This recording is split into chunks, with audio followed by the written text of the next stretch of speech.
नाज़रीन, जद्दा शहर के किंग अब्दुल अजीज एयरपोर्ट पर वजारत सेहत की तरफ से कोरोना वैक्सीन सेंटर का क़याम। वजारत सेहत के एहलकार ने मीडिया ब्रीफिंग दी, जिसमें पाकिस्तानी नैयाद मीडिया पर्सन खदीजा मलिक ने भी खसूसी शिरकत की। मजीद जानते हैं सऊदी अरब से अरूज असगर की इस रिपोर्ट में।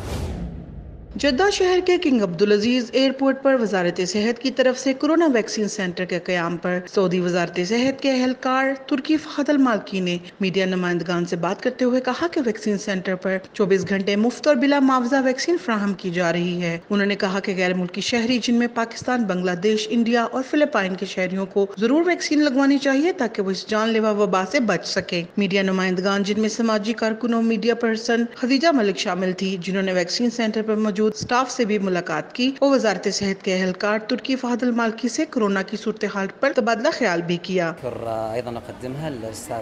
खदीजा मलिक